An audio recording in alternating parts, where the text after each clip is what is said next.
Kita sering membayangkan kemajuan sebagai sesuatu yang terus menanjak.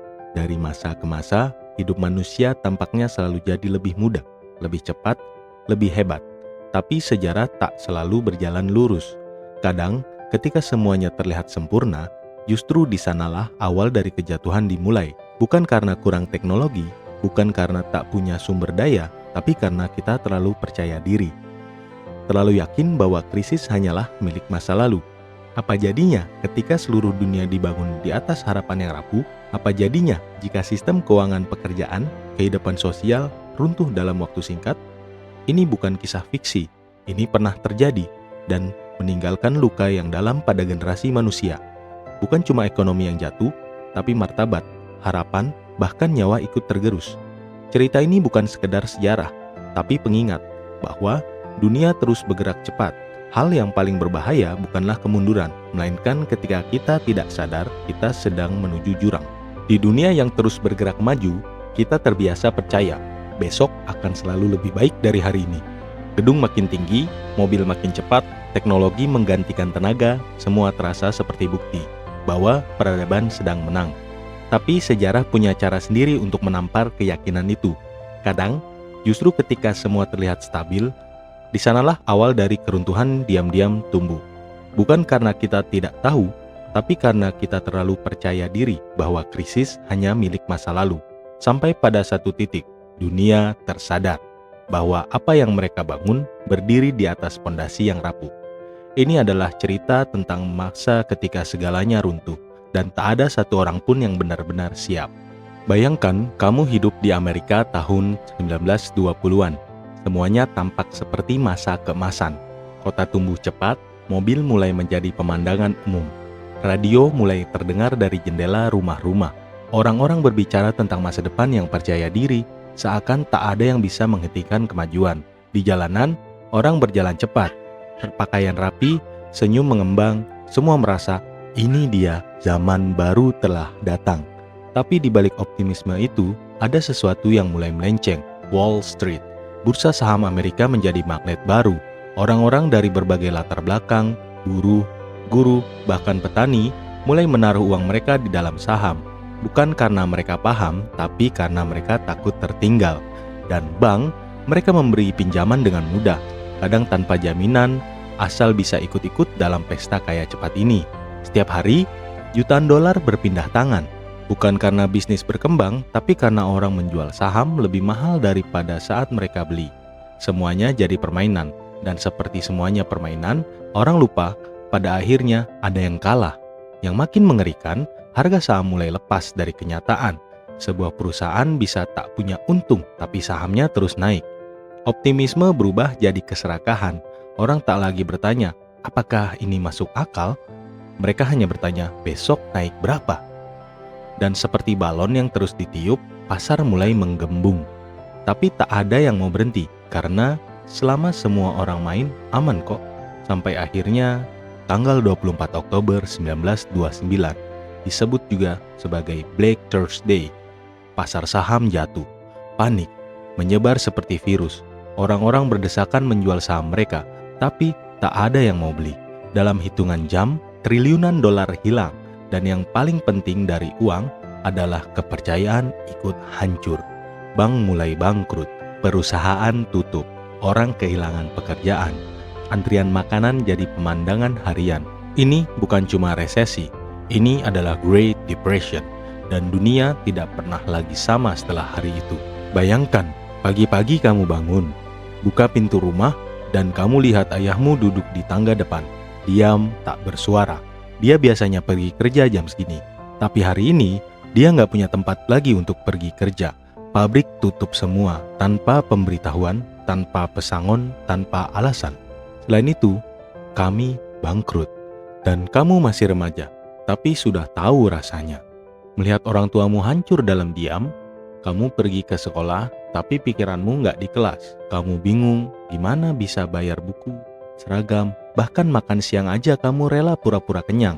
Di sisi lain, ada jutaan anak muda sepertimu yang putus sekolah. Mereka memilih kerja serabutan, apapun asal bisa makan. Di jalan-jalan kota besar seperti New York dan Chicago, remaja tidur di rel kereta, di bawah jembatan, di gedung tua yang sudah lama ditinggalkan. Banyak dari mereka gak pulang ke rumah karena merasa aku cuma beban bagi keluarga. Kamu bisa bayangin gak? Anak umur 14 tahun harus memilih antara hidup atau jadi beban. Sementara itu, para petani di tengah Amerika menghadapi bencana besar, Dust Bowl. Tanah-tanah pertanian mengering, badai debu datang berhari-hari tanpa ampun. Bayangkan, kamu buka pintu, dan yang masuk bukan angin segar, tapi debu yang menutup langit. Gak ada panen, gak ada uang, gak ada harapan.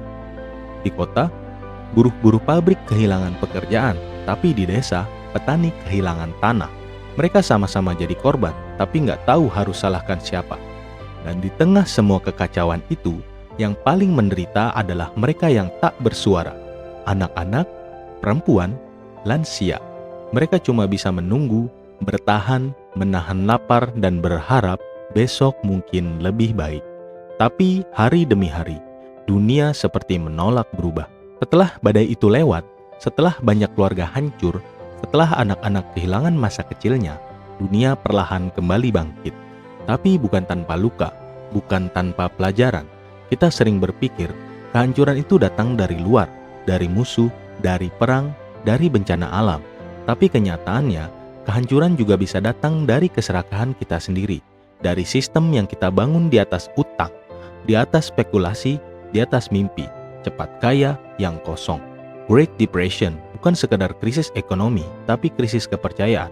Kepercayaan pada sistem, pada masa depan, bahkan kepercayaan pada diri sendiri. Pelajaran terbesar adalah, kita semua saling terhubung. Ketika satu bagian runtuh, efeknya menjalar ke semuanya. Dan yang paling pertama jatuh adalah mereka yang paling lemah, yang gak punya cadangan, yang gak punya kuasa, yang hidup dari gaji ke gaji, dari hari ke hari. Lalu sekarang coba lihat sekelilingmu, lihat berita, harga barang naik, banyak PHK, anak muda cemas soal masa depan, orang tua makin sulit menua dengan tenang. Kadang, aku bertanya, apa kita benar-benar belajar dari masa lalu, atau kita cuma mengulang cerita yang sama dengan pemain yang berbeda? Mungkin, kita nggak lagi melihat antrian panjang untuk sepotong roti, tapi sekarang kita melihat orang rela utang demi makan enak di media sosial, demi tampil seolah hidup baik-baik saja. Apa bedanya? Kita mungkin nggak tinggal di tahun 1930, tapi tekanan ekonomi, ekspektasi sosial, dan ketimpangan itu masih ada. Dan satu hal yang nggak berubah, yang nggak siap, akan paling dulu terkena dampaknya. Maka hari ini, sebelum semuanya terlambat, sebelum kita jatuh ke jurang yang sama, mungkin kita perlu berhenti sejenak. Bertanya ke diri sendiri, apa yang sedang kita kejar? Apa pondasi hidup kita cukup kuat kalau dunia kembali runtuh? Karena satu hal yang pasti, krisis bisa datang kapan saja, tapi pilihan untuk siap ada di tangan kita. Waktu terus berjalan, setelah badai besar itu melanda, dunia memang tak lagi sama, tapi pelan-pelan, orang belajar bangkit, pemerintah belajar dari kelengahan, ekonomi belajar dari kejatuhan, dan manusia belajar dari rasa sakit yang tak pernah mereka sangka akan datang secepat itu. Great Depression bukan cuma soal uang yang hilang, perusahaan yang bangkrut, atau jutaan orang kehilangan pekerjaan. Tapi lebih dari itu, ia adalah cermin yang memperlihatkan betapa rapuhnya sistem yang kita anggap kokoh. Kita suka percaya bahwa hidup akan terus naik, bahwa pasar akan selalu untung, bahwa teknologi akan selalu menyelamatkan. Tapi sejarah sudah membuktikan ketika keserakahan tak dibatasi dan semua bergerak terlalu cepat tanpa kendali, yang tersisa hanya puing-puing. Dan hari ini, saat kita melihat dunia modern bergerak cepat dari sebelumnya, mungkin pelajaran itu tak seharusnya kita lupakan. Bukan untuk menakut-nakuti, tapi agar kita tak jatuh ke lubang yang sama.